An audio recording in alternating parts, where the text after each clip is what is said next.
नमस्कार, मी प्रणिता बोरसे. आपण पाहत आहात TV9 मराठी आणि आता बुलेटिनमध्ये पाहूया सुपरफास्ट 50 बातम्या. विदर्भ, मराठवाडा, कोकण आणि मध्य महाराष्ट्रात पुढील 4 दिवस पावसाचा जोर. बाजारपेठांमध्ये पाणी भरल्यानं मोठं नुकसान. पुण्यात रेड अलर्ट तर मुंबई, रायगडला आणि ठाण्याला ऑरेंज अलर्ट जारी. मुंबईत मुसळधार पावसामुळे सर्व शाळांना आज सुट्टी जाहीर. मुंबई आणि आसपासच्या परिसराला रेड अलर्ट. हवामान खात्याच्या इशाऱ्यानंतर शिक्षण विभागाकडून सुट्टी जाहीर. मुंबईच्या अनेक भागात मुसळधार पावसाची हजेरी. उत्तर मुंबईत बोरिवली, दहिसर, मालाड, गोरेगाव, जोगेश्वरी, अंधेरी परिसरात मुसळधार पाऊस. मुसळधार पावसामुळे अंधेरी सबवे पुन्हा पाण्याखाली. अचानक आलेल्या पावसामुळे नागरिकांचे हाल. शिवडीतही मुसळधार पावसाची हजेरी. रस्त्यांना नदीचं स्वरूप. गुडघाभर पाण्यात नागरिकांचा प्रवास. वसई विरारमध्ये मुसळधार पावसाची हजेरी. रस्त्यावर पाणीच पाणी. नागरिकांची तारांबळ. विजांच्या कडकडाटासह पालघर जिल्ह्यात परतीच्या पावसाची दमदार हजेरी. डहाणू, बोर्डी भागात जोरदार पाऊस. आज पालघर जिल्ह्याला रेड अलर्ट जारी. नवी मुंबईच्या सानपाडा परिसरात मुसळधार पाऊस. रस्त्यावर गुडघाभर पाणी. अनेक ठिकाणी सखल भागात पाणी साचलं. नवी मुंबईतील कोपरखैरणे परिसरात मुसळधार पाऊस. ठिकठिकाणी पाणी साचलं. नवी मुंबईच्या जुईनगर, बेलापूर, ऐरोली परिसरात पावसाची हजेरी. अचानक आलेल्या पावसामुळे नागरिकांची तारांबळ. जोरदार पावसामुळे कल्याण स्टेशन परिसरात पाणी साचलं. पाण्यातून वाट काढताना वाहन चालकांची कसरत. मध्य रेल्वे आज पुन्हा विस्कळीत. कालच्या मुसळधार पावसाचा परिणाम अजूनही सुरू. कल्याणहून छत्रपती शिवाजी महाराज टर्मिनसकडे जाणाऱ्या गाड्यांवर गाड्या 10 ते 20 मिनिटं उशिरा. बदलापूर आणि आसपासच्या परिसरात मुसळधार पाऊस. मुसळधार पावसामुळे रस्त्यांना नदीचं स्वरूप. पावसाचा जोर आणखी वाढण्याचा हवामान खात्याचा अंदाज. जोगेश्वरी विक्रोळी लिंक रोड सीबीजवळ महिला मॅनहोलमध्ये पडली. मॅनहोलमध्ये पडून महिलेचा मृत्यू. ठाण्यात मुंब्रा बायपासवर दरड कोसळली. ठाण्याच्या दिशेने जाणाऱ्या मार्गावर दरड कोसळली. वाहतुकीवर परिणाम होण्याची शक्यता. पुण्यात विजांच्या कडकडाटासह जोरदार पावसाची हजेरी. सखल भागात पाणी साचल्यानं वाहतूक कोंडीचा नागरिकांना त्रास. पुण्यातील उंडरी परिसरातील सोसायटीत पाणी शिरलं. सोसायटीच्या पार्किंगमध्ये असलेल्या गाड्यांचं नुकसान. पंतप्रधान मोदी आज पुणे दौऱ्यावर. विविध विकास कामांचं उद्घाटन करणार. पुण्यातील एसपी कॉलेजच्या मैदानावर मोदींची जाहीर सभा. पुण्यातील मोदींच्या सभास्थळाची अजितदादांकडून पाहणी. मोदींच्या आजच्या सभास्थळी चिखलाचं साम्राज्य.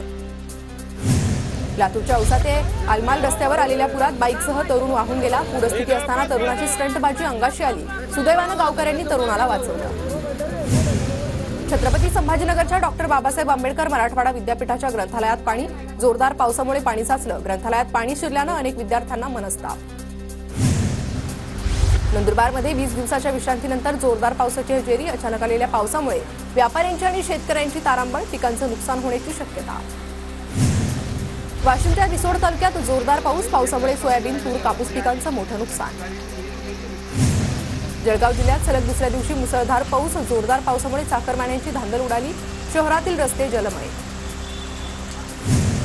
लासलगावसह विंचूर परिसरात मुसळधार पाऊस. काढणीला आलेल्या सोयाबीन, कांदा आणि टोमॅटो शेती पिकांना फटका बसण्याची शक्यता.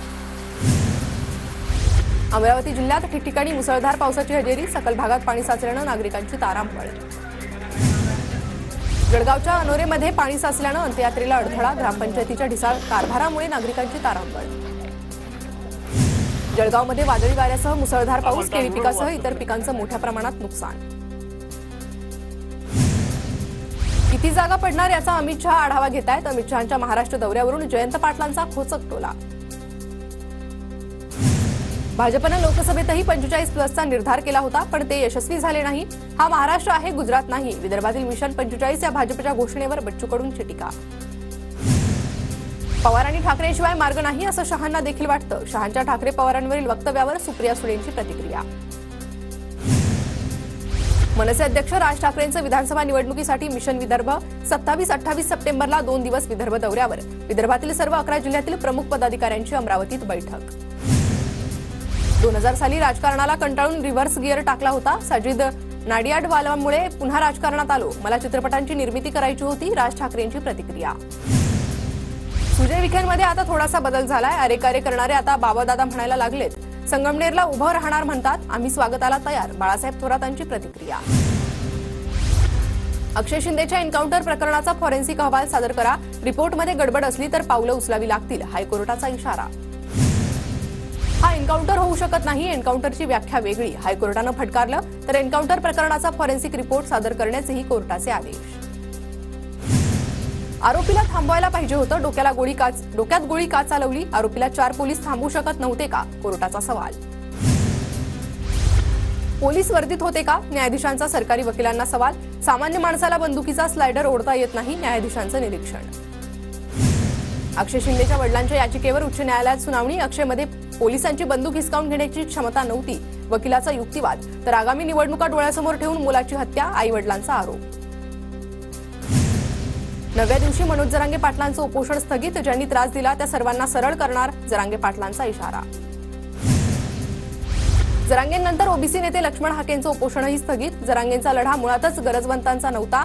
जरांगेंचा बाप जरी मुख्यमंत्री झाला तरी ओबीसीतून आरक्षण घेऊ देणार नाही. हाकेंचा इशारा. महाविकास आघाडी सत्तेत आल्यावर ओबीसीतून आरक्षण देणार का? जरांगेंनी पवार, ठाकरे आणि काँग्रेसकडून लिहून घ्यावं. संभाजीनगरच्या भाजप बैठकीत फडणवीसांचं वक्तव्य. मी मुख्यमंत्री असताना मराठा समाजाला आरक्षण दिलं. आता होणारी मागणी चुकीची नाही, पण ती कायद्याच्या चौकटीत बसली नाही तर न्यायालयाने निर्णय रद्द करून समाजाची फरफट होऊ शकते. देवेंद्र फडणवीसांची प्रतिक्रिया. फडणवीस सत्तेत आहेत, त्यांनी मराठ्यांना ओबीसीमधून आरक्षण द्यावं. मात्र सरकारकडून वेळ काढूपणा सुरू. फडणवीसांनी मराठ्यांचा अंत पाहू नये. मराठा आंदोलकांची भूमिका. नवी मुंबईत आज संध्याकाळी पाणीपुरवठा बंद राहणार. जलवाहिनीच्या देखभाल दुरुस्तीच्या कामासाठी पाणीपुरवठा बंद राहणार. पुणे शहरात दक्षिण भागात पाणीपुरवठा आज बंद राहणार. कात्रजमध्ये मुख्य जलवाहिनीच्या दुरुस्तीचं काम करण्यात येणार.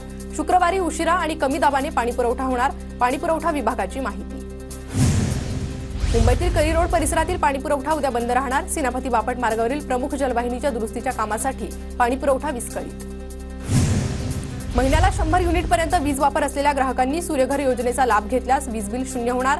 महावितरणच्या पुणे प्रादेशिक संचालकांकडून योजनेचा लाभ घेण्याचं आवाहन.